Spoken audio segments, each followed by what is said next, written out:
ओम नारायण नारायण नारायण नारायण। सब मित्रों को राम राम। तो दोस्तों, आज गदर 2 के साथ में ओ माय गॉड 2 रिलीज़ हो गई है। सुबह गदर 2 देखने के बाद में उसका रिव्यू मैंने थिएटर से ही अपलोड कर दिया था और उसके बाद मैंने OMG 2 देखी। बहुत मन को धाड़स बंधाकर आज मैं थिएटर में गया था, क्योंकि पता था कि अपने ही आराध्य का, हमारे ही कल्चर का अपमान देखने के लिए ही मैं थिएटर में जा रहा हूँ। उसका भद्दा मजाक उड़ते हुए देखने के लिए ही, वो भी इतनी बड़ी स्क्रीन पर, वो देखने के लिए मैं जा रहा हूँ। ये जानकर, ये समझकर, क्षमा मांगकर ईश्वर से थिएटर में गया था। देखिए, आज सर्वप्रथम आप सभी मित्रों से हाथ जोड़कर मैं प्रार्थना करूँगा कि प्लीज़ आज इस वीडियो को लाइक और शेयर अवश्य करना, और अपने मित्रों के साथ में, अपने छोटे भाई और बहन के साथ में इस वीडियो को अवश्य शेयर करना। मेरी प्रार्थना है आपसे। हर बार तो मैं कहता हूँ कि लाइक शेयर कर देना, पर आज मैं हाथ जोड़कर प्रार्थना कर रहा हूँ कि प्लीज़ वीडियो को लाइक और शेयर अवश्य करना। कम से कम 12,000 लाइक्स हमारे इस वीडियो पर आज आने ही चाहिए। कुछ बहुत गलत ये फिल्म कर रही है, बहुत ज़्यादा गलत, वो भी शास्त्रों का आधार लेकर, संस्कृति का नाम लेकर, और प्रमाण देने के नाम पर कुछ भी प्रमाण इस फिल्म में नहीं दिए हैं। एक सिंगल श्लोक भी बताने की हिम्मत इस फिल्म के मेकर्स में नहीं की, वो कर ही नहीं सकते, क्योंकि ऐसा कोई श्लोक मिलेगा ही नहीं शास्त्रों में। आज मैं आपको कई सारे श्लोक बताऊंगा। स्वयं भगवान शिव जी ने क्या कहा है, स्वयं भगवान श्री कृष्ण क्या कहते हैं श्रीमद् भगवत गीता में काम वासना के बारे में। वेद, उपनिषद, अलग अलग शास्त्रों के कई सारे श्लोक आज मैं आपको प्रमाण सहित आज आपको बताने वाला हूँ। तो प्रार्थना है, प्लीज़ वीडियो को लाइक और शेयर अवश्य करना। और देखिए, मैं बस अपना विचार बता रहा हूँ कि इस फिल्म के मेकर्स को महादेव कभी क्षमा नहीं करेंगे। देखिए, हम अपने व्यक्तिगत रूप में कोई अगर पाप करते हैं, जैसे कि काम वासना में गिर गए हम, या कुछ न खाने जैसा खा लिया, जो भी हम अपने साथ, अपने जीवन के साथ जो कर रहे हैं ना, उसके लिए तो भगवान क्षमा कर देते हैं, माफ़ कर देते हैं। हम क्षमा मांगते हैं तो, पश्चाताप करते हैं तो ईश्वर माफ़ कर देते हैं। पर जब हम दूसरे के लिए गड्ढा खोदते हैं या दूसरे को गड्ढे में गिराते हैं, वो भी एक दो नहीं, एक साथ देश के करोड़ों करोड़ों युवाओं को इस प्रकार से दलदल में गिराने का काम ये फिल्म जो कर रही है, वो भी ईश्वर का आस्था का नाम लेकर, हमारी श्रद्धा का नाम लेकर जो ये फिल्म कर रही है, ये अक्षम्य अपराध है मेरी दृष्टि में, अक्षम्य अपराध है। उसके लिए ईश्वर कभी माफ़ नहीं करेंगे, इस फिल्म के मेकर्स को कभी माफ़ नहीं करेंगे। भाई, हम अपने व्यक्तिगत रूप में अपना नुकसान कर रहे हैं, कुछ गलत पाप अपने व्यक्तिगत जीवन में कर रहे हैं ना, जिससे किसी का और का नुकसान नहीं हो रहा, उसके लिए क्षमा मिल जाती है। पर करोड़ों युवाओं को इस प्रकार से गलत बातें बताकर उनको काम वासना की दलदल में गिराने का काम, वो भी संस्कृति का नाम लेकर करना, इसके लिए ईश्वर कभी क्षमा नहीं करेंगे। और जो मित्र, कुछ लोग शायद अज्ञानता में ऐसी बातों को जो प्रमोट कर रहे हैं, देखिए, हो सकता है आपको शास्त्रों के बारे में ज्ञान नहीं हो, कभी पढ़ा नहीं हो, अनजाने में हम भावुक हो जाते हैं। दिखता है थिएटर में फर्स्ट हाफ में काफ़ी उन्होंने इमोशनल किया है, इमोशनल ब्लैकमेल किया है, सुसाइड को रोमांटिसाइज करके। अगर कोई नासमझ व्यक्ति हो तो वो भावुक हो भी जाएगा, जिसके कोई ज्ञान नहीं हो, या फिल्म मेकर्स कैसे इमोशनल ब्लैकमेल करते हैं वो समझ नहीं हो, तो वो इमोशनल हो भी सकता है फिल्म के फर्स्ट हाफ में। और उसको फिर इस प्रकार से इमोशनल ब्लैकमेल करके फिर वो सब बिना आधार की तथ्यहीन बातें वो सब पूरी फिल्म में कर रहे हैं। तो कुछ लोग शायद अनजाने में इस बात को प्रमोट कर रहे हैं, पर देखिए, अनजाने में भी इस पाप के भागीदार मत बनिए, क्योंकि ईश्वर जो बात कहते हैं, हमारे शास्त्र, वेद, उपनिषद जो बात कहते हैं, उससे ये फिल्म एग्जैक्टली अपोजिट बात कहती है। एग्जैक्टली, थोड़ी बहुत नहीं, 100% उसके विरुद्ध बात ये फिल्म कहती है। तो इस पाप के भागीदार मत बनिए। देश के करोड़ों युवाओं को गड्ढे में डालने के पाप के भागीदार आप मत बनिए। प्रार्थना है, बाकी जिसका जैसी मर्जी आप कर सकते हैं, और आवश्यक नहीं कि आप मुझसे सहमत हो, परंतु एक बात अवश्य याद रखना कि मीठी मीठी बातें जब कोई हमसे करता है तो हमें खुशी होती है। हमारी गलतियों को कोई जस्टिफाई करता है या मीठी मीठी बातें बोलकर हमें थोड़ी सिंपैथी दे देता है, तो वो व्यक्ति हमें अच्छा लगने लगता है कि हाँ यार, ये मेरी गलती पे ऊपर ये मुझे डांट नहीं रहा। हाँ, मेरे पेरेंट्स डांटते हैं, समाज मुझे ऐसा बोलता है, बुजुर्ग ऐसे बोलते हैं, ये बड़े लोग, ये क्या रूढ़ी परंपरा वगैरह की वे घटिया लोग, हाँ, ये देखो ये मुझसे कितनी मीठी, तो मीठी मीठी बातें जो करते हैं ना, हमारी गलतियों को जो जस्टिफाई करते हैं कुछ इधर उधर के तर्क देकर, वो लोग हमें नासमझी से अच्छे लगते हैं, पर वो तो सबसे बड़े हमारे शत्रु होते हैं। पर जो लोग हमारे कान पकड़कर भी कड़वी बात हमारे मुंह पर बोलते हैं ना, वो हमारे सच्चे हितैषी होते हैं और वो हमारा जीवन संवारते हैं। और मीठी मीठी बातें बोलने वाले तो हमें ऐसे गड्ढे में गिरा देते हैं जहाँ से ऊपर उठना भी संभव नहीं होता, क्योंकि बीता हुआ समय कभी वापस नहीं आता, कभी वापस नहीं आता। आज अनजाने में भले ही आप इसमें ऐसी कुछ गलत बातों के इसमें आ जाए और अपना अमूल्य जीवन का समय अगर आप व्यर्थ गवा दें, और बाद में उसके जब भयावह परिणाम देखने को मिलेंगे ना भविष्य में, भविष्य अंधकारमय जब दिखेगा, तब इस फिल्म के मेकर्स या वो मीठी मीठी बातें करने वाले लोग आपको बचाने नहीं आएंगे। तब उन परिस्थितियों का सामना आपको स्वयं करना होगा। विनाश के दुष्परिणाम जब आगे जाकर देखने को मिलेंगे, तब ये इस फिल्म के मेकर्स आपको बचाने नहीं आएंगे। इनका तो अपना जो भी एजेंडा है, फार्मा इंडस्ट्रीज़ और बहुत एक बड़ी लॉबी है, एक पूरी वोक इंडस्ट्री है, वो सेक्स टॉयज़ हो या सो कॉल्ड सेक्स पावर बढ़ाने वाली दवाइयाँ या सप्लीमेंट्स, या बहुत बड़ी फार्मा इंडस्ट्री और भी बहुत सारे बिजनेसेस इसके साथ में जुड़े हुए हैं। मैं किसी पर आरोप नहीं लगा रहा कि ये फिल्म किसने बनाई है, क्यों बनवाई, मैं अपना व्यक्तिगत विचार बता रहा हूँ। है एक बहुत बड़ी लॉबी ऐसी बातें प्रमोट करने के पीछे, और वो अभी देश में एक राष्ट्रवाद की लहर है तो धर्म और संस्कृति का भी नाम ले रहे हैं, एक राष्ट्रवादी मुखौटा ओढ़कर। पर वो लोग जब आपका भविष्य अंधकारमय होगा ना, तब बचाने नहीं आएंगे। तो विवेक का उपयोग करिए, बस यही प्रार्थना है मेरी। बाकी सबकी अपनी अपनी मर्जी है, आपको जिसके बारे में जो सोचना है, किसी को संत मानकर पूजा करना है करिए इस फिल्म के मेकर्स की। मैंने अपने व्यक्तिगत विचार बताए हैं। दूसरी बात, अरुण गोविल जी, ये वीडियो बनाने से पहले मैंने बहुत फिल्म देखकर इतना आहत था, मैं इतना दुखी था थिएटर से बाहर निकलते समय। अरुण गोविल जी के प्रति भी मन में दुख था, थोड़ा गुस्सा भी आ रहा था, और सोच रहा था कि अब उनको मतलब उनका नाम जी लगाए बगैर लेने के बारे में सोच रहा था, पर नहीं, मेरी हिम्मत नहीं हुई। अरुण गोविल जी ही कहूँगा मैं उन्हें। उन्होंने जो प्रभु श्री रामचंद्र जी की भूमिका निभाई उसके लिए सम्मान रहेगा अवश्य, परंतु ऐसा तो नहीं कि उन्हें पता नहीं था कि क्या हो रहा है। कोर्ट रूम वाले जितने भी सीन्स हैं वहाँ पर वे स्वयं वहाँ पर सामने बैठे हुए दिखते हैं हमें। तो ऑब्वियसली फिल्म में साइन करने से पहले स्क्रिप्ट भी पढ़ी होगी, पता भी होगा सब क्या हो रहा है, वो भी शास्त्रों के नाम पर और संस्कृति के नाम पर, फिर भी वे इसका हिस्सा रहे। तो उनका नाम तो सम्मानपूर्वक ही मैं लूँगा, पर उन्होंने सम्मान खो दिया अपना, या इतने जीवन भर उन्होंने जो कमाया वो गवा दिया, ऐसा मुझे तो लग रहा है कम से कम। देखिए, सम्मान कमाने में बहुत मेहनत लगती है, जीवन भर आदर्श मूल्य उन पर बने रहना। जैसे इत्र बनाना हो ना, तो ज़मीन की गुड़ाई करना, फिर बीज बोना, वो फलों के जो फूलों के पौधे हैं वो बड़े होने का समय उस वेट करना, फिर फूल आने देना, उसके बाद भी बड़ी प्रोसेस से इत्र बनाना।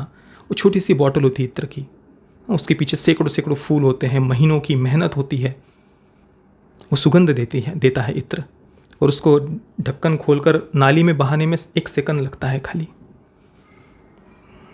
जो भी है, अब फिल्म की कहानी की बात करें तो जैसे कि मैंने थोड़ी देर पहले बताया, फिल्म के फर्स्ट हाफ में उन्होंने काफ़ी इमोशनल ब्लैकमेल किया है उस बच्चे की सुसाइड को रोमेंटिसाइज करके, कि उसको कैसे सब लोग ताने मार रहे हैं, समाज हंस रहा है, स्कूल में बच्चे हंस रहे हैं, पेरेंट्स बोल रहे हैं, वो बच्चा बेचारा रो रहा है, सिकुड़ गया है, आत्मग्लानि में डूबा हुआ है, उसके पेरेंट्स को स्कूल में सब गालियाँ दे रहे हैं, बोल रहे हैं।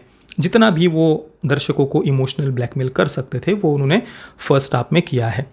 देखिए, इसके बाद में स्पॉयलर्स आ सकते हैं, तो जिन्हें बिल्कुल भी कुछ कहानी नहीं जाननी वे आप फिल्म देखने के बाद, या जो भी आपकी मर्ज़ी, आपके ऊपर है, आगे स्पॉयलर्स आएंगे। तो सुसाइड करने के लिए जाते हुए 2 प्रकार से दिखाया है, पॉइजन लेकर और ट्रेन के सामने आकर, पर वहाँ पर अक्षय कुमार का पात्र, जिसे मैसेंजर ऑफ गॉड फिल्म में बताया है, वो आकर बचा लेता है। अब भले ही वो सेंसर बोर्ड ने मैसेंजर ऑफ गॉड करने के लिए कहा कि भाई शिव जी को आप नहीं दिखा सकते, पर जो प्रोमो ट्रेलर में आपने शुरुआत में देखा कि शिव जी की एक आकृति ऐसा उन्होंने दिखाया है ब्रह्मांड में, और वे अपने नंदी को कह रहे हैं कि मेरे गगन को तुम लेकर के जाओ। तो भले ही वो गण दिखा रहे हो, मैसेंजर ऑफ गॉड दिखा रहे हो, पर उसके पीछे प्रेरणा या आज्ञा भगवान शिव जी की ही दिखा रहे हैं। आज्ञा भगवान शिव जी की दिखा रहे हैं। तो जो भी हो, बदलाव करने का वैसे कोई तात्पर्य बनता नहीं है। तो वो जो बच्चा है 2 बार सुसाइड करते हुए दिखाया है, फिर अक्षय कुमार का पात्र उसे बचा लेता है और उसके प्रति काफ़ी इमोशनल ब्लैकमेल किया है, सिंपैथी बनाने का प्रयास किया है। और कोई भी व्यक्ति देखिए, कोई भी युवा अगर फिल्म देखेगा ना, वो रिलेट कर पाएगा, क्योंकि हस्तमैथुन की जो गलती है, गलती, मैं बार बार गलती ही कहूँगा इस पूरे वीडियो में, क्योंकि ये फिल्म हस्तमैथुन को खुलकर, छुपकर नहीं, खुलकर जस्टिफाई करती है। ये बातें कहती है कि भाई हस्तमैथुन तो एक बहुत ही सामान्य और स्वस्थ प्रक्रिया है। एक कोई डॉक्टर है, सेक्सोलॉजिस्ट वगैरह जो भी है, पता नहीं, उसका नाम लेकर के हस्तमैथुन तो बहुत ही सामान्य और स्वस्थ प्रक्रिया है, ये फिल्म कहती है।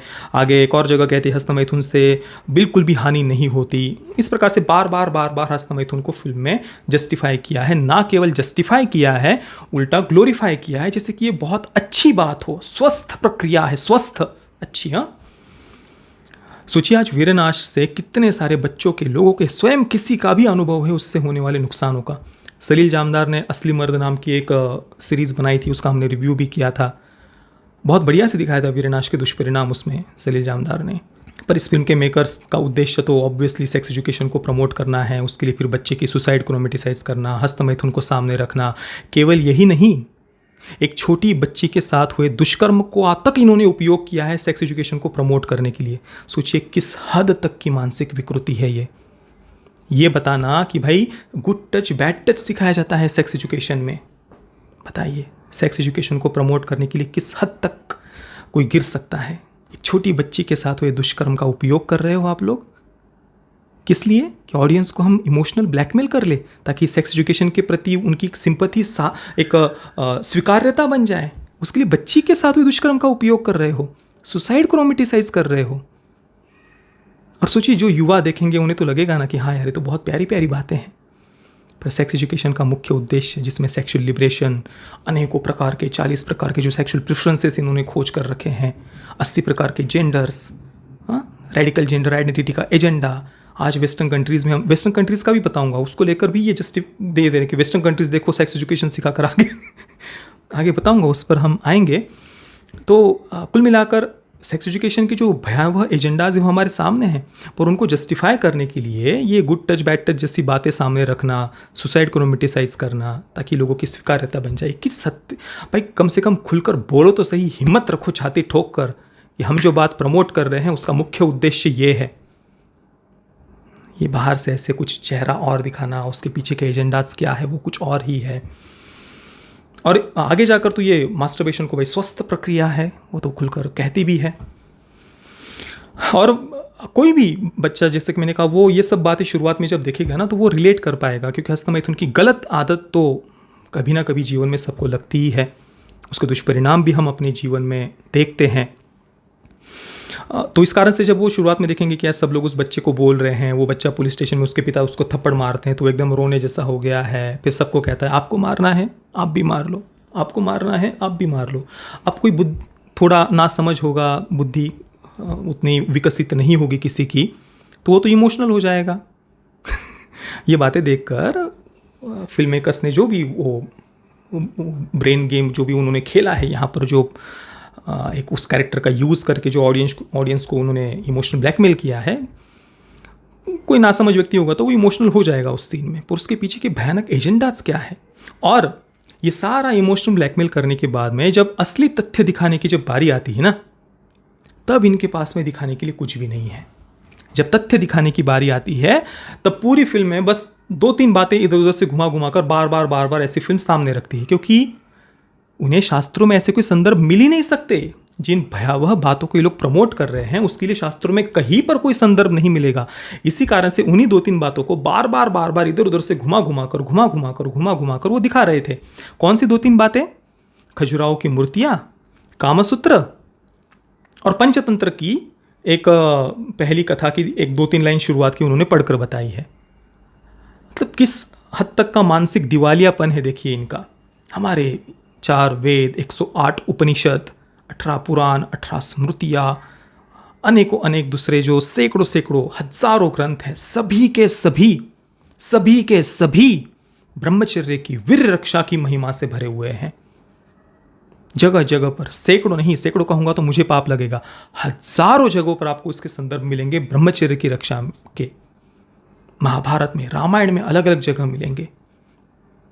प्रभु श्री रामचंद्र जी, योग वशिष्ठ महारामायण अगर आप पढ़ेंगे तो उसमें प्रभु श्री रामचंद्र जी को जो वैराग्य की, अनासक्ति की प्राप्ति होती है, वैराग्य अनासक्ति सबसे बड़ा सद्गुण है और ईश्वर तो गुणों की खान है। तो वशिष्ठ जी उनकी कैसी महिमा गाते हैं कि तुम शिष्यों में सर्वश्रेष्ठ सर्वोत्तम हो, तुम में उनके ब्रह्मचर्य आदि, वैराग्य, अनासक्ति आदि गुणों की महिमा गाई जाती है। क्या ये बातें अरुण गोविल जी को पता नहीं होंगी? चलिए, जो भी है, मैं आपको शास्त्रों के संदर्भ आगे दूंगा, पर कहने का तात्पर्य इनके पास में संदर्भ देने के नाम पर बस खजुराहो की मूर्तियाँ, कामासूत्र और पंचतंत्र की जो काल्पनिक कथाएं हैं, जो हमें नीति, मूल्य, आदर्श सिखाने के लिए जो कुछ काल्पनिक कथाएं लिखी हुई है पंचतंत्र की, उसका वो आधार दे रहे हैं। किसी भी शास्त्र का आधार नहीं दिया उन्होंने, किसी भी नहीं। और पंचतंत्र की वो जो 2-3 लाइनें शुरुआत की पढ़ी, उसमें क्या है? एक बालक अपने पिता से कह रहा है कि मैं अभी जा रहा हूँ विद्याध्ययन करने के लिए गुरुकुल में, वहाँ काम शास्त्र भी मैं पढ़ूंगा, ऐसा उसमें शब्द आता है। और इस फिल्म के मेकर्स का मानसिक बौद्धिक दिवालियापन या बुद्धि की भ्रष्टता, जो भी आप कहिए समझिए, मेरे अनुसार तो बुद्धि भ्रष्ट होने के ही ये सारे लक्षण हैं, मानसिक बौद्धिक दिवालियापन होने के ये सारे लक्षण हैं। ये पूरी फिल्म में क्या पंकज त्रिपाठी का कैरेक्टर आर्ग्यूमेंट्स क्या दे रहा है कोर्ट में कि हमारे शास्त्रों में लिंग, योनि, वक्षस्थल, नितंभ इस प्रकार के शब्द आते हैं। मतलब इसका मतलब हम बहुत प्रोग्रेसिव थे, और इसका मतलब इंद्रिय लंपट होना सही है, हस्तमैथुन करना बहुत स्वस्थ प्रक्रिया है, सामान्य प्रक्रिया है, इससे कोई हानि नहीं होती। अरे कितना बौद्धिक दिवालियापन भाई, कुछ तो समझदारी की बात करते। शास्त्रों में जो लिंग, योनि, वक्षस्थल ऐसे कुछ जो शब्द आते हैं वो किस संदर्भ में आए हुए हैं? जो ये काम शब्द का इन्होंने उपयोग किया ना, काम शास्त्र, या फिर 4 पुरुषार्थ जो बताए गए हैं, धर्म, अर्थ, काम, मोक्ष, उसमें काम किस संदर्भ में है? काम शब्द का उपयोग किस संदर्भ में है? और लिंग, योनि शब्द आने से उसका अर्थ इंद्रिय लंपट होना सही है। वो शास्त्रों में किस संदर्भ में वो कहानियां आई हुई है? इंद्रिय संयम के संदर्भ में, मनोनिग्रह के संदर्भ में। हाँ, हम मन इंद्रियों पर विजय प्राप्त करें, संयमित करें अपनी इंद्रियों को, काम वासना पर विजय प्राप्त करें, उस संदर्भ में वो शब्द आते हैं। वो कोई इंद्रिय लंपट होना या हस्तमैथुन का जस्टिफिकेशन देने के लिए नहीं है। इसी कारण से ये लोग कोई श्लोक नहीं बता पाए, कोई श्लोक नहीं बता पाए। एक पंचतंत्र की 2-3 लाइनें शुरुआत की पढ़कर जो काल्पनिक कहानियां हैं वो बताकर आप संस्कृति पूरी फिल्म में चिल्ला रहे हैं, और एंडिंग में मैकॉले का नाम लेकर आपको क्या लगता है कि आप कुछ लोगों को बेवकूफ़ बना लोगे? हाँ, कि भाई मैकॉले ने यहाँ सेक्स एजुकेशन बंद कर दिया, नहीं तो हमारे गुरुकुलों में तो सेक्स एजुकेशन पढ़ाया जाता था। अरे बुद्धि भ्रष्ट हो, कुछ तो शर्म कर लेते यार, कुछ तो शर्म कर लेते। कितनी महामूर्खता है ये। मैकॉले का नाम लेकर आपको क्या लगता है कि भाई ब्रिटिश चले गए, वो तो यूरोप में, अभी यूरोपियन कंट्रीज़ में, वेस्टर्न कंट्रीज़ में वो तो सेक्स एजुकेशन पढ़ाकर इतने डेवलप हो गए, और हम लोगों की यहाँ वो बंद करके चले गए। सबसे पहली बात इनका बौद्धिक दिवालियापन देखिए। वेस्टर्न कंट्रीज सेक्स एजुकेशन पढ़ाकर डेवलप हुई है? अरे ज़्यादातर वेस्टर्न कंट्रीज तो दूसरे देशों की लूटी हुई संपत्ति पर खड़ी है, या दूसरे देशों में कॉन्फ्लिक्ट्स करके हथियार बेच कर दूसरी वेस्टर्न कंट्रीज बड़ी हुई है। वो क्या सेक्स एजुकेशन पढ़ाकर बड़ी हुई है क्या? आज ज़्यादातर वेस्टर्न कंट्रीज में आप कई सारे वीडियोस देख सकते हैं, लाखों पेरेंट्स आपको सेक्स एजुकेशन का विरोध करते हुए दिखाई देंगे। इटली के प्राइम मिनिस्टर का मैंने वीडियो दिखाया, नई जो महिला प्राइम मिनिस्टर है। रशिया के प्रेसिडेंट व्लादिमीर पुतिन का मैंने आपको वीडियो दिखाया। अमेरिका के जो सभी जो रिपब्लिकन पार्टी के जो पॉलिटिशियंस है, सांसद है, वे वहाँ पर सेक्स एजुकेशन का, LGBTQ एजेंडा का, इन बातों का विरोध कर रहे हैं। फ्लोरिडा में तो वहाँ के जो गवर्नर है रॉन डिसेंटिस, उन्होंने सेक्स एजुकेशन पर ही बंदी ला दी है। बच्चों के सामने आप नहीं ले सकते, सेक्स और सेक्स से जुड़े हुए किसी भी विषय की चर्चा नहीं कर सकते। और भी भाई वेस्टर्न कंट्रीज़ में तो इसको लेकर अभी आजकल बहुत डिबेट चल रही है, क्योंकि वो देख रहे हैं जो एक भस्मासुर उन्होंने लिबरलिज्म नाम का छोड़ा था कुछ वर्ष पहले। अमेरिका के देखिए जो कंजर्वेटिव रिपब्लिकन पार्टी के भी जो पॉलिटिशियंस है, वो आज तक अपने देश की सबसे बढ़िया क्वालिटी क्या बताते थे? लिबर्टी। हाँ, यहाँ पर हम सब खुले विचारों के हैं, स्टैच्यू ऑफ लिबर्टी, हमारी सबसे बढ़िया क्वालिटी लिबर्टी है। और ये करके जो वासनांध जनरेशन इन्होंने सामने उत्पन्न की, बढ़ावा देते गए इन बातों को, उसके भयावह परिणाम आज वेस्टर्न कंट्रीज में आप देख लीजिए। अपने ही जेंडर को लेकर कई लोग कंफ्यूज हैं। ये संख्या कुछ सैकड़ों में नहीं है, हजारों में नहीं, लाखों में यह संख्या है। अपने ही जेंडर को लेकर कंफ्यूज है। गुप्तांगों को काटा जा रहा है, छोटे छोटे बच्चों के पेरेंट्स काट रहे हैं ताकि अपने वो 10-10 साल की बच्चों को रैंप वॉक करवाया जा सके, ब्रांड एंडोर्समेंट्स मिल सके, ये लिबरल और वोक इकोसिस्टम वो सर पर लेकर नाच सके। छोटी छोटी बच्चे और बच्चियों के गुप्तांग काटे जा रहे हैं। वहाँ का यंग जनरेशन का एक बहुत बड़ा हिस्सा ड्रग के शिकार हो गया है, रिहैब सेंटर में पड़ा हुआ है, टूटे हुए परिवार है। इस कारण से कई सारे बच्चे सिंगल पेरेंट्स के साथ बढ़ते हैं या फिर फॉस्टर पेरेंट्स के साथ में बड़े होते हैं, और ज़्यादातर फॉस्टर पेरेंट्स अपने ही बच्चों को सेक्सुअली अब्यूज़ करते हैं। कितने मेंटली डिस्टर्ब्ड है। हर 3 में से 1 व्यक्ति आज अमेरिका में डिप्रेशन और एंग्जाइटी की पिल्स लिए बगैर सो नहीं पाता, मानसिक रूप से अस्थिर है, रात को पिल्स लिए बगैर नींद नहीं आती, काउंसलर्स के पीछे पीछे घूम रहे हैं।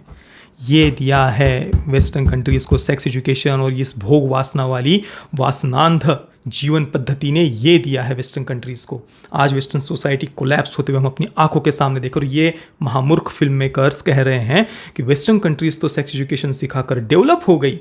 कुछ तो सेंस होना चाहिए ना, क्या लिख रहे हो आप। तो मैकॉले ने भारत में बंद करा दिया सेक्स एजुकेशन। भारत में गुरुकुलों में सेक्स एजुकेशन पढ़ाया जाता था। हाँ भाई, कोई भी हिंदू हो ना भाई, हिंदू छोड़िए, जो हिंदू ना भी हो ना, और जिसकी इतनी बुद्धि भी विकसित ना हो, हिंदू भी ना हो, वो व्यक्ति भी बता सकता है कि जो सनातन हिंदू संस्कृति में 4 वर्णाश्रम बताए गए हैं, उसमें सबसे पहला जो वर्णाश्रम है वो ब्रह्मचर्याश्रम है।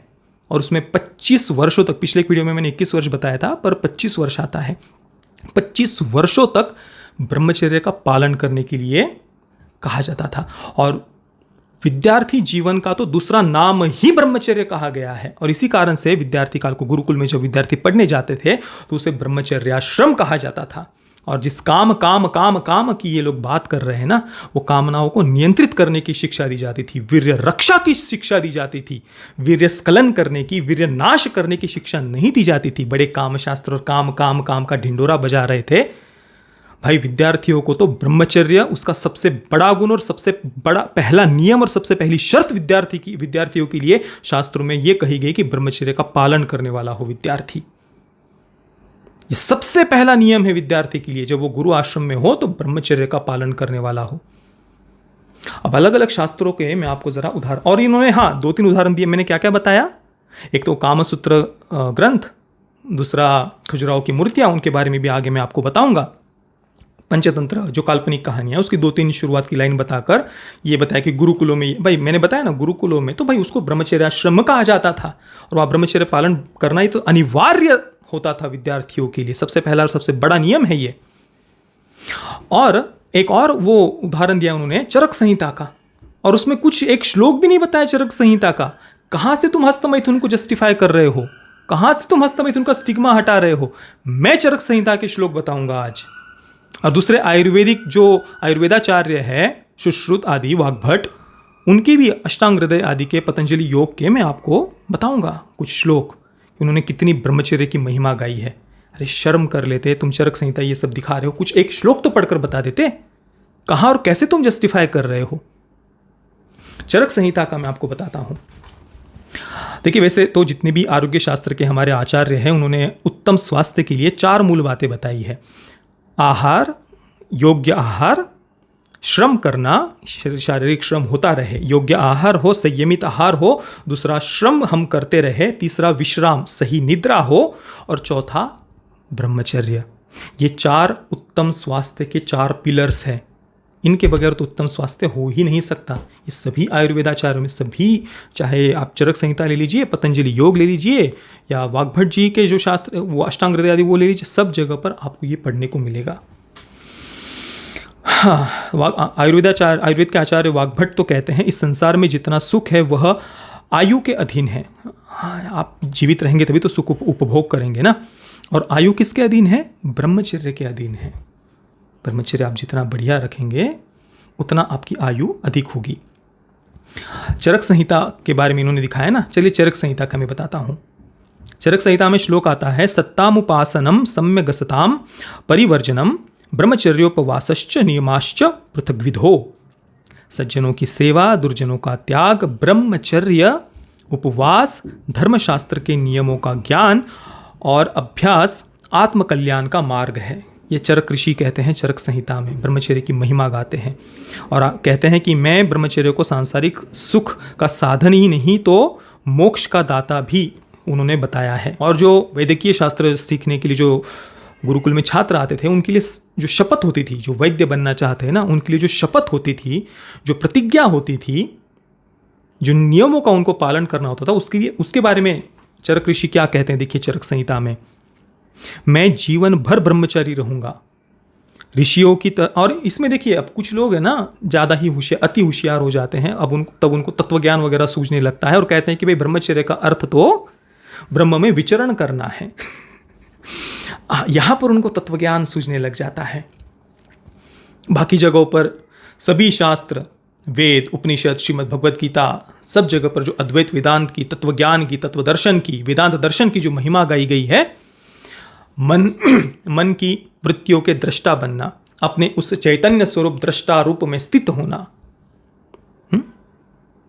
उस वेदांत दर्शन के अनुसार जीवन जीने की बातें तब उनको याद नहीं आएगी। पर जब जस्टिफिकेशन देना होता है इंद्रिय लंपट भोग वासना वाली जीवन पद्धति का, तब उनको तत्वदर्शन याद आता है। किसी भी शब्द के दो अर्थ होते हैं, एक स्थूल सामान्य बोलचाल की भाषा में जो अर्थ होता है वो मूल अर्थ होता है, और दूसरा एक तात्विक अर्थ होता है कि आप थोड़ा और गूढ़ तरीके से हम सोचे तो तात्विक अर्थ तो ब्रह्म में विचरण करना है।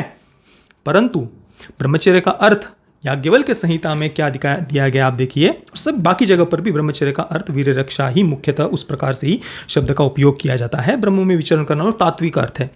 पर सामान्य अर्थ क्या है देखिए, कर्मणा मनसा वाचा सर्वावस्थासु सर्वदा सर्वत्र मैथुन त्यागो ब्रह्मचर्य प्रचक्षते। सर्व अवस्थाओं में मन, वचन और कर्म तीनों से मैथुन का सदैव त्याग हो, उसे ब्रह्मचर्य कहते हैं। मैथुन अलग अलग प्रकार के, आप हस्त मैथुन, मास्टरबेशन, उसके बाद में गुदा मैथुन यानी जिसे एनल सेक्स कहा जाता है, या फिर जो सामान्य स्त्री और पुरुष का जो मैथुन, जो भी किसी भी प्रकार से जो मैथुन हो, उनका त्याग करना केवल शारीरिक रूप से ही नहीं तो मन और वचन से भी। कामोत्तेजना बढ़ाने वाली बातें भी मुख से ना बोली जाए और मन से कामोत्तेजना बढ़ाने वाला चिंतन भी ना किया जाए। मन में भी वो विचार आए तो उनको हम रोके, और इस प्रकार इसे ब्रह्मचर्य कहा जाता है। मन, वचन और कर्मों से मैथुन का सर्वदा सर्व अवस्थाओं में त्याग करना। और काम वासना के बारे में भगवान श्री कृष्ण भी क्या कहते हैं वो भी मैं आपको आगे बताऊंगा। पहले वो चरक संहिता में वैद्य की जो प्रतिज्ञा है वो मैं पूरी पढ़ देता हूँ। मैं जीवन भर ब्रह्मचारी रहूँगा, ऋषियों की तरह मेरी वेशभूषा होगी, किसी से द्वेष नहीं करूँगा, सादा भोजन करूँगा, हिंसा नहीं करूँगा, रोगियों की उपेक्षा नहीं करूँगा, अपनी सेवा समझ कर करूँगा, जिसके परिवार में चिकित्सा के लिए जाऊँगा उसके घर की बात बाहर नहीं कहूँगा, अपने ज्ञान पर घमंड नहीं करूँगा और गुरु का सदैव सम्मान करूँगा। तो चरक संहिता में जो विद्यार्थी है वैदिकीय शास्त्रों के, उनके लिए तो ब्रह्मचर्य सबसे पहला और प्रथम और मुख्य नियम बताया गया है। और आप क्या कोर्ट में चरक संहिता दिखा रहे थे? कोई श्लोक तो पढ़ देते, क्या कहना था आपको? वीर रक्षा की महिमा तो हमारे सभी संत हमेशा से बताते आए हैं। मेरे गुरुदेव के सत्संग में तो मैंने हमेशा गुरुदेव को, विद्यार्थियों को ब्रह्मचर्य और वीर रक्षा की महिमा बताते हुए सुना है। वो कभी भी टबू नहीं रही ये बातें। वीर रक्षा की बात तो संत बताते आए हैं।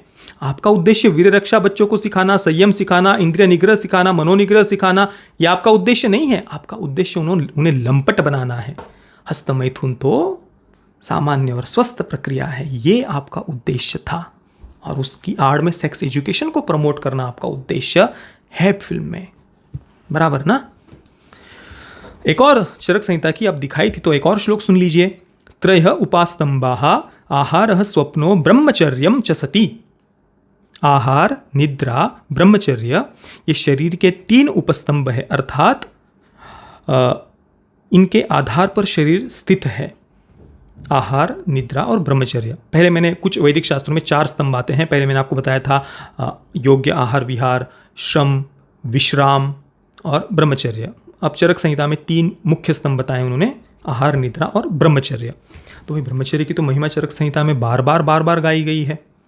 और ये जो कह रहे थे ना कि भाई गुरुकुलों में या जो धर्म अर्थ काम मोक्ष काम काम काम काम ये बातें कर रहे थे, काम शास्त्र वगैरह की बातें कर रहे थे, भाई मैंने पहले ही कहा कि गुरुकुल का जीवन से तो ब्रह्मचर्याश्रम ही कहा गया है, ब्रह्मचर्य सबसे आवश्यक है। और जहाँ तक बात है काम की, उसको तो नियंत्रित करने के लिए ही कहा गया। और भगवान श्री कृष्ण इसके बारे में क्या कहते हैं, देखिए 3 अध्याय के 36वें श्लोक में अर्जुन भगवान श्री कृष्ण से कहते हैं कि अर्जुन बोले, हे कृष्ण, तो फिर यह मनुष्य स्वयं न चाहता हुआ भी बलात् लगाए हुए की भांति किससे प्रेरित होकर पाप का आचरण करता है? यानी पाप का मूल क्या है?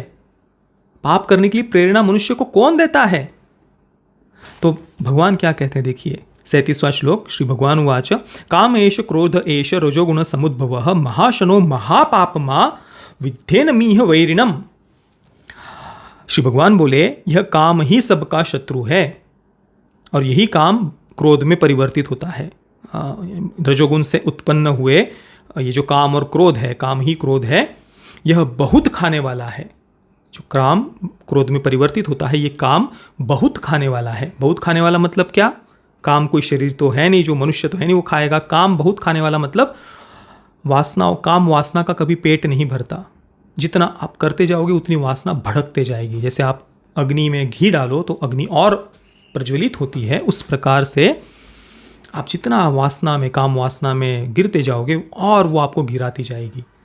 सारी संसार की सारी ललनाएं, सारी सुंदरियाँ भी किसी की सेवा में लग जाए तो भी उसकी वासनाओं की कभी शांति नहीं होती, वासना भड़कती ही जाती है। आज कई सारे युवा मेरे पास भी कमेंट आते हैं कि दिन में 2-2, 3-3, 4-4, 5-5, 6-6 बार हस्तमैथुन हो जाता है, मन को रोक नहीं पाते, वासना तो और बढ़ती ही जाती है। रात को पॉर्न देखे बगैर नींद नहीं आती, पॉर्न एडिक्शन, उसके भयावह दुष्परिणाम, मानसिक चंचलता, परेशानी, भय, चिंता, चिड़चिड़ापन, बहुत सारे कमेंट आते हैं। कुछ मैसेजेस वगैरह भी, ईमेल वगैरह भी मेरे पास आते हैं बच्चों के। तो भगवान कहते हैं कि यही बात वो बताते हैं कि भाई इसका तो कभी पेट नहीं भरता, बहुत खाने वाला है ये काम तो, और इसी कारण से यह महापापी भी है।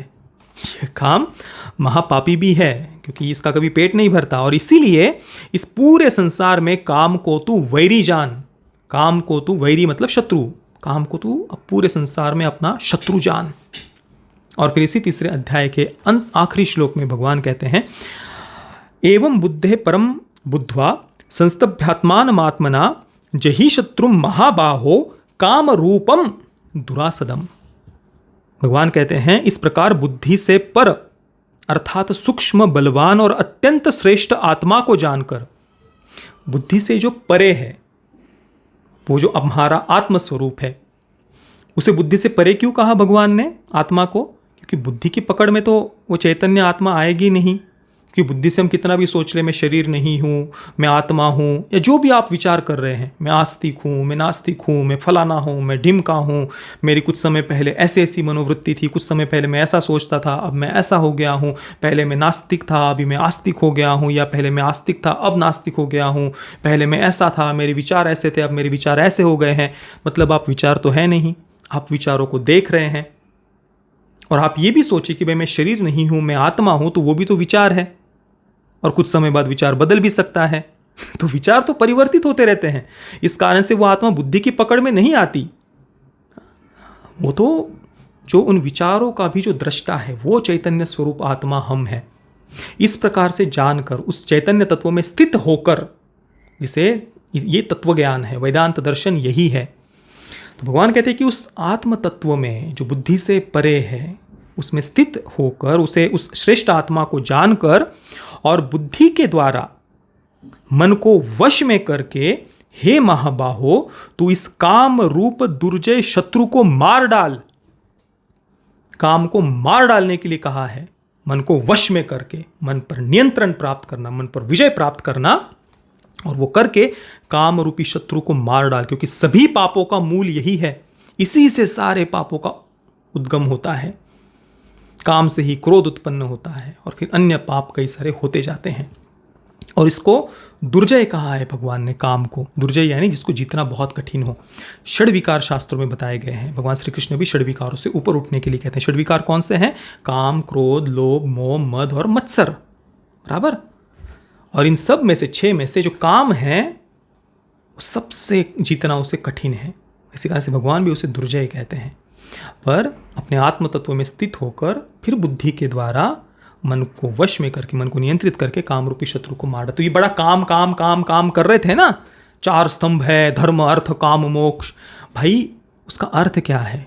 वो कामनाओं को नियंत्रित करने के लिए कहा है कि भाई धर्म के आधार पर हम अर्थार्जन करें, पैसे कमाए, कि धर्म के आधार पर योग्य अयोग्य सही गलत वो सोच कर फिर धर्म के आधार पर ही हम हमारी काम वासना को या इच्छा, संसार की जो भी कामनाएं हैं, काम मतलब केवल सेक्स नहीं, कामनाएं जो अलग अलग हमारी इच्छा वासनाएं हैं उनको हम धर्म के आधार पर नियंत्रित करें। जो मन में आए वो करे। उसको ऐसा सोचकर काम नहीं कहा है पुरुषार्थ। महामूर्खो, कुछ तो सोच समझ लेते क्या लिख रहे हो। कुछ भी डायलॉग्स लिख देना है। कामनाओं को तो नियंत्रण करने के लिए ही कहा है।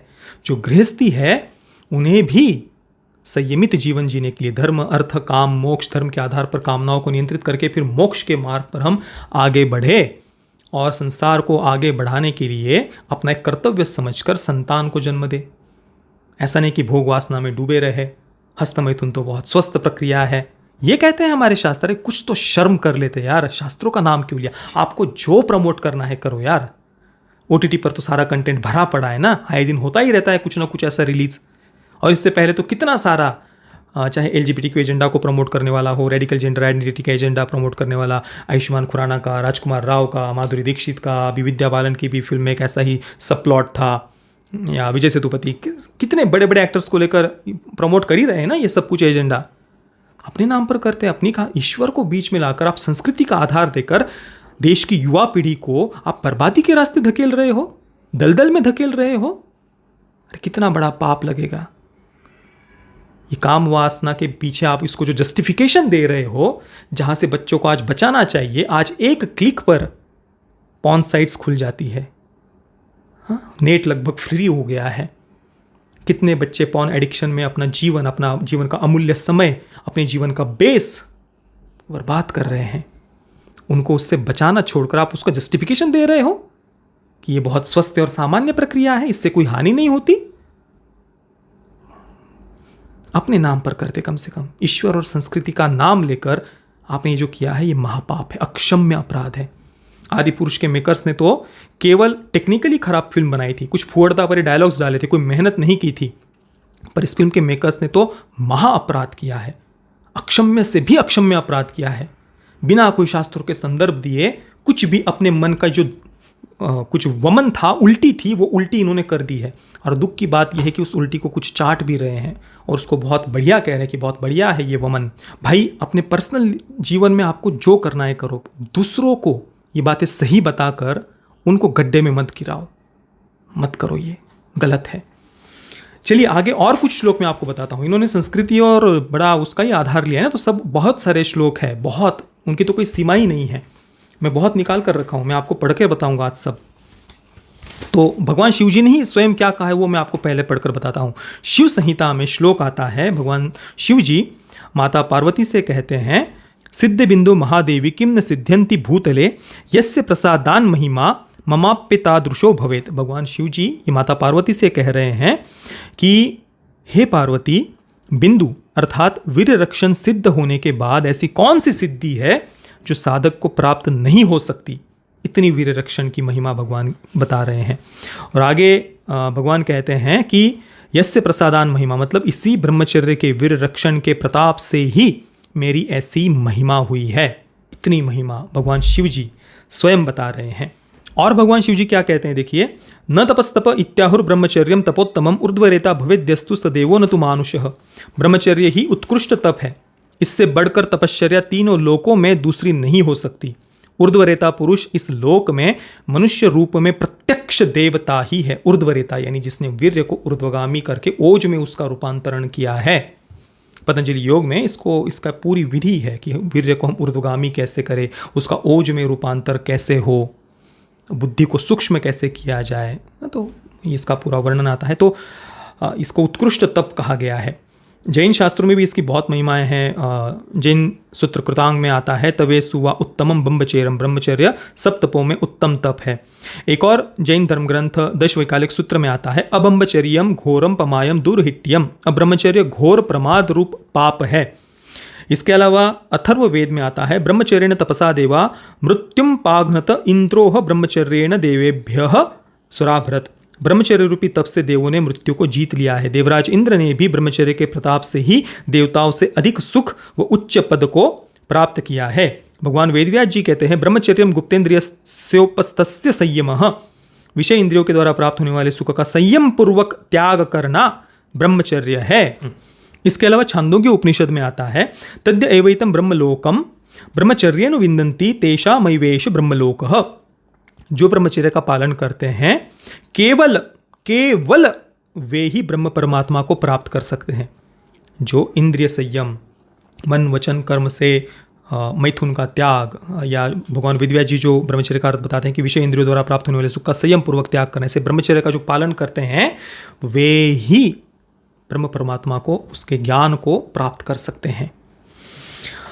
इसके अलावा पतंजलि योग में भी जो अष्टांग योग का उल्लेख आता है उसमें 8 सूत्र बताए गए हैं। यम, नियम, आसन, प्राणायाम, प्रत्याहार, धारणा, ध्यान, समाधि। उसमें जो पहला सूत्र है यम, उसमें जो नियम बताए गए हैं उसमें सबसे प्रमुख नियम ब्रह्मचर्य है अष्टांग योग में। पतंजलि योग में तो भाई ब्रह्मचर्य की तो इतनी महिमा गाई गई है और उस वीर्य ऊर्ध्वगामी करने की उसके बारे में भी पूरा वर्णन आता है योग में। एक और श्लोक है आयुष तेजो बलम वीर्यम प्रज्ञाश्रिश्च महद्यशः पुण्यम च प्रतिमत्वम च हन्यते ब्रह्मचर्यया। आयु, तेज, बल, वीर्य, बुद्धि, लक्ष्मी, कीर्ति, यश तथा पुण्य और प्रीति ये सब ब्रह्मचर्य का पालन न करने से नष्ट हो जाते हैं। एक और श्लोक है आहार निद्रा भय मैथुनम च सामान्य में तत्पशुभिर नराणाम, यानी भोजन करना, भयभीत होना, मैथुन करना और सो जाना, ये तो भाई पशु भी करते हैं। फिर पशु में और हम में उनमें फर्क ही क्या रह गया। इंद्रियों को, मन को संयमित करना, यही तो मनुष्य होने का लक्षण है ना। इवन जानवर भी ऋतु के अनुसार ही संभोग करते हैं। हाँ, इतनी अकल तो उनमें भी होती है, यानी हम तो उनसे भी गिरते जा रहे हैं और वीरनाश को हम ग्लोरीफाई कर रहे हैं कि भाई तो सामान्य और स्वस्थ प्रक्रिया है। और बच्चों का जब नुकसान होगा, हाँ, आज करोड़ों युवा जो पॉर्न एडिक्शन उससे इतने नुकसान में है, उसका पाप कौन लेगा अपने सर पर? ये लोग लेंगे उसका पाप अपने सर पर। आप जस्टिफिकेशन दे रहे हो युवाओं को ये सब करने के लिए, उन्हें बचाना छोड़कर, संयम का मार्ग दिखाना छोड़कर। हाँ, अगर ये बताया जाता फिल्म में कि भाई ठीक है गलती हो गई, वो तो गलती कह ही नहीं रहे, गलती है ही नहीं, यही तो फिल्म बताना चाहती कि गलती है ही नहीं, ये तो सही है, सामान्य और स्वस्थ प्रक्रिया है।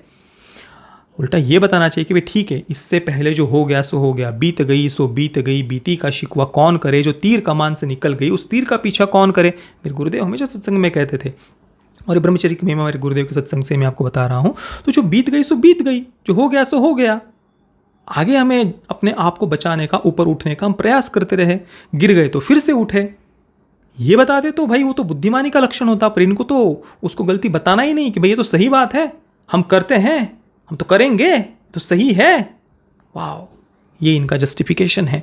इसके अलावा आयुर्वेदाचार्य श्री सुश्रुताचार्य जी ने लिखा है वीर्य की महिमा, वीर्य कैसे एक शरीर का सबसे मूल्यवान धातु है, ये बताते हुए सुश्रुताचार्य जी लिखते हैं रसाद्रक्तम ततो मांसम मांसान मेदः प्रजायते मेदस्यास्ति ही ततो मज्जा मज्जाया शुक्र संभवः।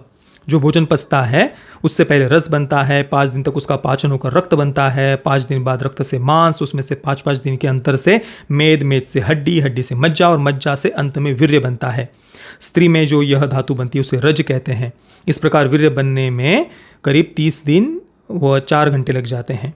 इसके अलावा महाभारत के आदि पर्वणि संभव पर्वों में आता है न जातु कामः कामानुपभोगेन शाम्यति हविषा कृष्ण वर्तमे व भूय एव भी वर्धते। लेकिन विषयों की कामना उनके संभोग से कभी शांत नहीं होती, अपितु घी की आहुति पड़ने पर अग्नि की भांति वह अधिकाधिक बढ़ती ही जाती है।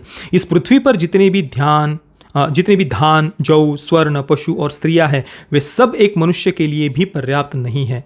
इतना सब मिल जाए तो भी उसकी वासनाएं शांत नहीं होती, वो बढ़ती ही जाती है। अतः तृष्णा का त्याग कर देना चाहिए। खोटी बुद्धि वाले लोगों के लिए जिसका त्याग करना अत्यंत कठिन है, जो मनुष्य बूढ़े होने पर भी स्वयं बूढ़ी नहीं होती, तथा जो एक प्राणांतक रोग है, उस तृष्णा को त्याग देने वाले पुरुष को ही सुख मिलता है। इसके अलावा महाभारत के ही आदि पर्वणि चैत्ररथ पर्वों में आता है, ब्रह्मचर्यम परो धर्मः स चापि नियतस्त्वयि यस्मात् तस्मादहं पार्थ रणस्मि विजितस्त्वया। ब्रह्मचर्य सबसे बड़ा धर्म है और वह आप में निश्चित रूप से विद्यमान है। हे कुंती नंदन अर्जुन, इसलिए युद्ध में मैं आपसे हार गया हूं। ये अंगारपर्ण गंधर्व अर्जुन से कह रहे हैं ब्रह्मचर्य की महिमा बताते हुए। वे जल क्रीड़ा कर रहे थे और उसी समय फिर अर्जुन के साथ उन्हें युद्ध करना पड़ गया, वीरनाश उनका हुआ था, इस कारण से वे हार गए, ऐसा वो बताते हैं। इसके अलावा अथर्ववेद में एक और जगह आता है, अति सृष्टो अपाम वृषभो तिसृष्टा अग्नयो दिव्याः इदम तमति सृजामि तम माभ्यवनीक्षी। शरीर में व्याप्त वीर रूपी जल को बाहर ले जाने वाले, शरीर से अलग कर देने वाले काम को मैंने परे हटा दिया है। अब मैं इस काम को सर्वथा दूर फेंकता हूँ। मैं इस बल बुद्धि आरोग्यता नाशक काम का कभी शिकार नहीं होऊंगा। इसके अलावा महाभारत के मोक्ष धर्म पर्वों में आता है, राजा जनक सुखदेव जी से बोले, तपसा गुरुवृत्त्या च ब्रह्मचर्येण वा विभो। बाल्यावस्था में विद्यार्थी को तपस्या, गुरु की सेवा, ब्रह्मचर्य का पालन एवं वेदाध्ययन करना चाहिए। ये तो मैंने बताया ना, शास्त्रों में तो इसको लेकर इतना वर्णन है, विद्यार्थी के लिए ब्रह्मचर्य सबसे बड़ा नियम बताया गया है। तो जो ये गुरुकुलों को लेकर भ्रम फैलाकर बच्चों की बुद्धि भ्रष्ट जो कर रहे हैं ना इस फिल्म के मेकर्स, ये बातें बच्चों तक पहुँचाइए। कम से कम हमारे वीडियो को लाइक और शेयर करिए। बच्चों को ये बातें पता होनी चाहिए। जीवन में संयम का महत्व, जीवन का जो आधार है वो अगर कमज़ोर हो जाएगा तो भारत की आने वाली युवा पीढ़ी कमज़ोर हो जाएगी। हम वेस्टर्न सोसाइटी को देखकर आप कम से कम उससे तो हम सीख ले सकते हैं। कोलैप्स हो रही है, क्या हो रहा है हम आप वहाँ पर देख सकते हैं। हम हमारे भारत की युवा पीढ़ी के साथ ये नहीं होने दे सकते। इससे अलावा महाभारत के अपधर्म पर्व में ही आता है, संकल्पात जायते कामः सेव्यमानो विवर्धते यदा प्राज्ञो वीरमते तदा सद्यः प्रणश्यति। काम संकल्प से उत्पन्न होता है, उसका सेवन किया जाए तो और बढ़ता है, और जब बुद्धिमान पुरुष उससे विरक्त हो जाता है तब वह काम तत्काल नष्ट हो जाता है। और भीष्म पितामह तो युधिष्ठिर को ब्रह्मचर्य की बहुत महिमा बताते हैं। महाभारत में उसका पूरा अलग से कई सारे श्लोक है उसके, जहाँ पर भीष्म पितामह ब्रह्मचर्य की महिमा गाते हैं। भाई देखिए, श्लोक तो इतने सारे हैं बताने के लिए कि मैं और 2-4 घंटे भी बोलता रहूँगा ना तो भी कम हो जाएंगे, क्योंकि हमारे सभी शास्त्र ब्रह्मचर्य की महिमा से भरे हुए हैं। और इसी कारण से इस फिल्म के मेकर्स के पास में कोई आर्ग्यूमेंट्स नहीं थे, कोई तथ्य नहीं थे, कोई फैक्ट्स नहीं थे, कोई लॉजिकल बात नहीं थी। 2 घंटे और 36 मिनट की फिल्म में बस फर्स्ट हाफ में इमोशनल ब्लैकमेल किया और सेकंड हाफ में इधर उधर की बस बातें करके लोगों को और ज़्यादा भ्रमित करने का प्रयास इन्होंने केवल और केवल किया है। अब खजुराहो की मूर्तियों की या कामसूत्र की ये बात करते हैं। देखिए, इनको हमारे हज़ारों शास्त्रों में गाई गई ब्रह्मचर्य की महिमा, विद्यार्थियों के लिए ब्रह्मचर्य कैसे अनिवार्य है, विद्यार्थी काल को ब्रह्मचर्याश्रम ही कहा जाता है, ये सारी बातें उन्हें नहीं दिखती। उन्हें क्या दिखता है? केवल कामसूत्र। क्या वो विद्यार्थियों के लिए है? और विद्यार्थी के लिए तो ब्रह्मचर्य की महिमा है। और कामसूत्र, जैसा कि मैंने कहा, वो वहाँ पर भी धर्म को सामने रखकर योग्य अयोग्य का विचार करके गृहस्थी को संसार में अपना एक कर्तव्य समझकर संतानोत्पत्ति करने के उद्देश्य से, उस दृष्टि से वहाँ वो बातें लिखी गई है। उसका अर्थ ये नहीं कि हम इंद्रिय लंपट बन जाए या वीरनाश करना बहुत अच्छा है। भाई, आपको हमारे हजारों शास्त्र और ग्रंथ नहीं दिखते? वेद, उपनिषद, महाभारत, पुराण, रामायण, महाभारत, ये सब आपको ग्रंथ नहीं दिखते? कितनी बुद्धि की दिवालियापन, यही कह सकते हैं हम। खजुराहो की मूर्तियों की बात करते हैं। पहली बात तो देखिए, वो एक राजवंश के द्वारा बनाई गई मूर्तियाँ थी। 1-2 जगह पर ऐसी मूर्तियाँ हमें देखने को मिलती है। उसके पीछे भी ये वर्णन आता है कि उस समय जब ये मूर्तियाँ ऐसी बनाई गई थी, बहुत सारे लोग विरक्त, वैराग्य का मतलब साधु बन रहे थे, संसारिक कर्मों का त्याग करके सन्यासी बन रहे थे। पर उनमें से कई सारे लोग ऐसे थे जिनमें अंदर से वैराग्य नहीं था सच्चा, बस संसार के कर्तव्यों से भागने के लिए ही सन्यास ले रहे थे। और सन्यास कोई संसारिक कर्तव्यों से भागने की चीज़ नहीं है। जहाँ पर परम वैराग्य हो, संसारिक इच्छा आकर्षणों के प्रति पूरी अनासक्ति, वैराग्य, पूरा मनोनिग्रह, इंद्रिय निग्रह, ऐसे व्यक्ति के लिए सन्यास बताया गया है।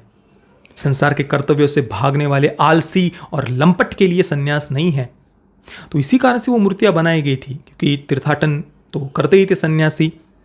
तो ऐसे जो कुछ आलसी, प्रमादी, लापरवाह या कुछ ऐसे कर्तव्यों से भागने वाले कुछ लोग अगर सन्यासी बन गए हैं तो वो ऐसी मूर्तियों को देखकर वो सन्यास मार्ग से दूर होकर अपने गृहस्थाश्रम में चले जाएं। तो ये उसके पीछे का मूल उद्देश्य है, ऐसा हमें जानने को, पढ़ने को मिलता है। तो उसका उद्देश्य क्या है और आप उसको लेकर बच्चों को हस्तमैथुन या वीरनाश सही है ये आप बता रहे हैं बच्चों को? भाई विद्यार्थियों के लिए तो ब्रह्मचर्य का पालन, वीर रक्षा ये सबसे ज़्यादा आवश्यक है। उनको आप बचाने का रास्ता दिखाना छोड़कर बर्बादी का रास्ता दिखा रहे हैं। बाकी और भी फिल्म में बहुत सारी बेतुकी और बिना सर पैर की बातें इन्होंने कही है। जैसे कि ये कहा है कि पारंपरिक मान्यता है कि शक्ति की योनि से शिवलिंग निकलता है। बताइए, शिवलिंग यानी शिव का स्वरूप, उस चैतन्य परब्रह्म परमात्मा आत्म शिव, सांब सदाशिव चंद्रशेखर हमारे जो महादेव है, शिव जी है, उनका स्वरूप शिवलिंग को माना जाता है। उसे शिवपिंड भी कहते हैं। और आपने सुना होगा यथा पिंडे तथा ब्रह्मांडे, जो पिंड में है वो ब्रह्मांड में है। तो शिवपिंड तो उस पूरे ब्रह्मांड में व्याप्त जो आत्म शिव है, जो सच्चिदानंद घन परब्रह्म परमात्मा है, उनका स्वरूप है। और उसकी तुलना ये किससे कर रहे हैं? और ये कह देना कि भाई बस पारंपरिक मान्यता है, कोई शास्त्रों का आधार देते, कोई श्लोक देते, कोई एक इतना बड़ा बड़ा ऐसे कामसूत्र बार बार दिखा रहे थे ना। एक सीन में चरक संहिता दिखाई, हालांकि क्यों दिखाई मैं समझ नहीं पाया। एक श्लोक दिखा देते, कोई बस ऐसा बोल देना पारंपरिक मान्यता है। राम राम राम राम। और बाकी एक जगह पर एक सेक्स वर्कर को दिखाया है, वैश्या को, तो उसके माध्यम से बड़ा इमोशनल करके ये बताने का प्रयास किया है कि भाई उस महिला से ये पूछते हैं, पंकज त्रिपाठी का कैरेक्टर पूछता है कि लोग तो बस आपके बस अपना मज़े लेने के लिए आते हैं, बस आपको एक उपयोग करते हैं। एक स्त्री को समझना, उसके मन को समझना, उसकी भावनाओं को समझना, क्या ये आप नहीं चाहेंगी? तो वो जो सेक्स वर्कर है, वो वैश्या है, वो कहती कि हाँ बिल्कुल, मैं ये चाहती हूँ कि सबको तो स्त्री की भावना क्या है, मन क्या है, ये समझना आवश्यक है।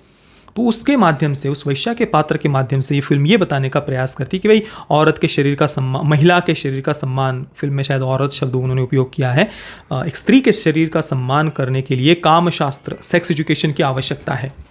बताइए कहाँ इनकी बुद्धि जा रही है? जो सेक्स एजुकेशन, सेक्सुअल लिबरेशन का समर्थन करता है, इंद्रिय लंपट होने का समर्थन करता है, वासनांध होने का समर्थन करता है, वीरनाश करने का और ज़्यादा उस वासना की आग में जलने का, डूबने का जो सेक्स एजुकेशन समर्थन करता है, वो सेक्स एजुकेशन महिलाओं का सम्मान करना सिखाएगा? वो sex education good touch bad touch सिखाएगा? वासनांध बनने से गुड टच बैड टच और महिलाओं का, स्त्री का सम्मान करना सीखेगा कोई? अरे कुछ तो शर्म कर लेते। आपको सच में स्त्री के सम्मान की चिंता होती, गुड टच बैड टच की चिंता होती ना, तो मैंने जो श्रीमद् भगवद गीता के काम वासना को नष्ट करना, काम वासना सबसे बड़ा शत्रु है जो भगवान श्री कृष्ण कहते हैं, उसको मार डालो अर्जुन, सबसे बड़ा शत्रु है, दुर्जयी है। अपने मन पर विजय प्राप्त करो। मन पर विजय, मनोनिग्रह करना, इंद्रियों पर संयम करना, ये तो मनुष्यता का लक्षण है ना। नहीं तो जानवरों में और हम में फर्क क्या रह गया? आपको सच में महिलाओं की, स्त्री की चिंता होती, गुड टच बैड टच की चिंता होती, तो आप धार्मिक गीता के, वेदों के, उपनिषदों की शिक्षा का समर्थन करते और फिर एंडिंग में कहते कि मैकॉले ने ये हमारी शिक्षा बंद की है, जहां पर विद्यार्थियों के लिए ब्रह्मचर्य सबसे बड़ा नियम था, सबसे बड़ा तप था, उनके जीवन का आधार विद्यार्थियों के लिए कहा जाता था कि भाई ब्रह्मचर्य है। इन्होंने तो उल्टा ही इनकी कुछ गंगा बह रही है। कुछ भी मन में आए वो लिख देना। आपको स्त्री के सम्मान की चिंता है, गुड टच बैड टच की चिंता है, और वो चिंता किससे दूर होगी? सेक्स एजुकेशन सिखाने से। जो सेक्स एजुकेशन वीरनाश को सही बताता है, सेक्सुअल लिबरेशन। वासनाओं को रोको मत, इच्छाओं को रोको मत, मन को दबाओ मत, नहीं तो विक्षिप्तता आ जाएगी मन को दबाने से। यही तो वेस्टर्न साइकोलॉजी कहती है ना, मन को दबाओ मत, इच्छाओं को दबाओ मत, नहीं तो विक्षिप्तता आ जाती है। ये मानसिकता स्त्री का सम्मान करना सिखाएगी या और ज्यादा भोग वासना में डूबना सिखाएगी? कितनी बेशर्मी, कितनी निर्लज्जता, किस हद तक की निर्लज्जता। और ये जो मैंने शुरुआत में ही कहा कि लिंग, योनि ऐसे शब्द हमारे शास्त्रों में हैं, तो उसको लेकर ये कह रहे हैं कि भाई देखो देखो हम कितने प्रोग्रेसिव थे।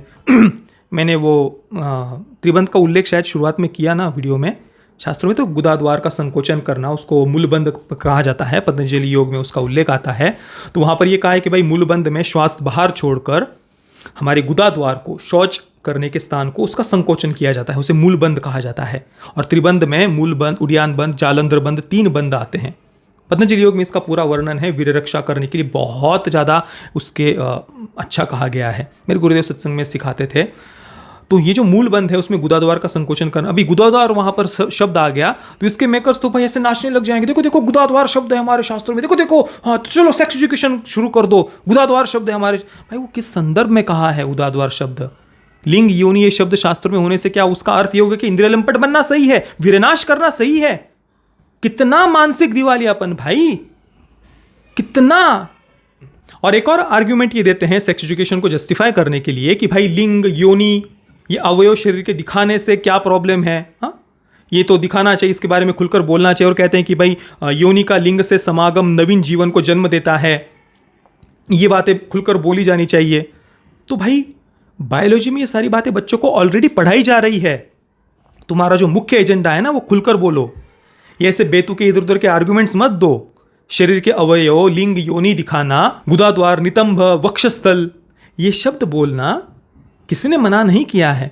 आपका उद्देश्य क्या है वो बोलने के पीछे? आप उन शब्दों का उपयोग करके बच्चों को संयम की शिक्षा दे रहे हैं या भोगी बनने की शिक्षा दे रहे हैं और वासना की गटर में गिरना सिखा रहे हैं और ज़्यादा उसको गड्ढे में गिरना सिखा रहे हैं उन शब्दों का उपयोग करके? ये महत्वपूर्ण है। और आपका उद्देश्य गड्ढे में गिराना है, दलदल में गिराना है। और इसके लिए जो आपने छोटी बच्ची के साथ हुए दुष्कर्म का भी आपने जो इमोशनल ब्लैकमेल करने के लिए उपयोग किया है, बहुत गलत, बहुत ज़्यादा गलत। सुसाइड को रोमांटिसाइज किया है, बहुत गलत, बहुत ज़्यादा गलत। बाकी देखिए फिल्म टेक्निकली वेल मेड है। फर्स्ट हाफ में विशेषतः वहाँ पर वो दर्शकों को इमोशनल ब्लैकमेल करने में हो सकता है कि जिन लोगों को ज़्यादा समझ नहीं हो, बुद्धि इतनी विकसित नहीं हो, तो वो इमोशनल ब्लैकमेल हो सकते हैं फर्स्ट हाफ में। हालांकि सेकंड हाफ में जाने के बाद में इनके पास कोई आर्ग्यूमेंट्स ही नहीं थे। आप खजुराहो की मूर्ति ऐसे ऐसे ऐसे ऐसे ऐसे दिखाने से और कामासूत्र ऐसे ऐसे ऐसे दिखाने से इनका आर्ग्यूमेंट सही नहीं हो जाता। तो उनके पास कोई तर्क ही नहीं था, कोई फैक्ट्स ही नहीं थे, कोई डाटा ही नहीं था, कोई श्लोक, एक सिंगल श्लोक भी वो नहीं बता पाए पूरी फिल्म में। बताएंगे कैसे? सारे शास्त्र तो वीर रक्षा और ब्रह्मचर्य की महिमा से भरे हुए हैं, कैसे बताएंगे? तो कुछ नहीं, जिनको कुछ ज्ञान ही नहीं हो, केवल ऐसे कुछ लोगों को ये फिल्म भ्रमित कर सकती है। बाकी जिन्हें थोड़ा भी संस्कृति का, शास्त्रों का ज्ञान हो, वो लोग तो हंसेंगे इस फिल्म पर। और सबसे बड़ी हंसी तो इस फिल्म के में जो कथित राष्ट्रवादी जो दिखाई देते हैं उन पर हंसी आती है। बाकी पंकज त्रिपाठी वगैरह इनको देखकर तो मुझे कोई आश्चर्य नहीं हुआ। वो तो पंकज त्रिपाठी तो इसीलिए विख्यात है वामपंथी एजेंडा वाले कंटेंट में काम करने के लिए। सीक्रेट गेम्स में हमने देखा ना गुरु शिष्य परंपरा का कैसे भद्दा मजाक उड़ाया है। नवाजुद्दीन सिद्दीकी और पंकज त्रिपाठी इनको वो गुरु आश्रम में ऐसे सेक्स करते हुए दिखाया है। ये इनकी दृष्टि में, बॉलीवुड की दृष्टि में गुरु शिष्य परंपरा है, हमारी इतनी महान ऋषि परंपरा, गुरु परंपरा। और ये इनके दृष्टि में संस्कृति का कितना सम्मान है ये सब जानते हैं। तो ये इमोशनल ब्लैकमेल करना ना छोड़ दो। ईश्वर हृदय में है, कम से कम उसकी तो कुछ तो लज्जा कर लेते। और याद रखना, इसके लिए ईश्वर कभी क्षमा नहीं करेंगे। जो अक्षम्य अपराध है ये, बच्चों को ऐसे खाई में ढकेलना, काम वासना की जस्टिफिकेशन देना अक्षम्य अपराध है। जबकि आज हम देख रहे हैं कि बच्चों को इस दलदल में गिरने से बचाना आवश्यक है। पॉर्न एडिक्शन, हस्तमैथुन से होने वाले नुकसान, कितने भयावह दुष्परिणाम बच्चों के जीवन में हम देख सकते हैं इसके। बाकी जिसको करना है जस्टिफाई, जिसको बोलना है कि अच्छा है, स्ट्रेस दूर होता है, स्वस्थ होता है, तो करिए भाई, किसने मना नहीं किया। सबकी अपनी अपनी लाइफ है। जीवन में जिसको नीचे गिरना है वो गिर सकता है, जिसको उठना है उठ सकता है। बाकी इस फिल्म के मेकर्स को संत मानकर, जिनको उनके चरण धोकर पानी पीना है, इस फिल्म के मेकर्स का आप चरण धोकर पानी पिए, संत मानिए, उनका महिमा मंडन करिए, जय जयकार करिए। मुझे कोई मतलब नहीं भाई, मैंने अपने व्यक्तिगत विचार बताए हैं, किसी को मुझसे एग्री होने की आवश्यकता नहीं। बाकी ये फिल्म इतनी विकृत मानसिकता की है कि आदि पुरुष भी उसके सामने 1% भी नहीं है। इतनी भयानक मानसिकता की ये फिल्म है। मैं ओ माय गॉड 2 को -10 आउट ऑफ 10 स्टार्स दूंगा। -10, 0 के लायक तो ये नहीं है, बिल्कुल भी नहीं। इतनी विकृत मानसिकता को माइनस में ही स्टार देना बनता है। बाकी पेरेंटल गाइडेंस की कोई आवश्यकता नहीं है, ए सर्टिफिकेट के साथ ही ये रिलीज़ हुई है। दुख बस इस बात का है कि बाद में OTT पर ये फिल्म रिलीज़ होगी और डिजिटली तो भाई कोई किसी का एज तो देखता नहीं, बच्चे भी देखेंगे आने वाले समय में। और दुख इस बात का है कि ये सब प्रोपेगेंडा उन तक पहुँचेगा। हमारा वीडियो तो सब तक पहुँच नहीं पाएगा ना। शास्त्रों के श्लोक कोई बताता नहीं, कोई सिखाता नहीं। मैंने जो जो श्लोक बताए वो अगर आपको जानना है तो ये एक पुस्तक है, इसके साथ और भी कुछ पुस्तकें हैं, उनकी लिंक उसको अगर आपको परचेस करना है तो वो लिंक मैं आपको नीचे दे दूंगा। ये कोई पेड प्रमोशन नहीं है, मुझे इन पुस्तकों से लाभ हुआ इसलिए मैं वो लिंक दे रहा हूँ।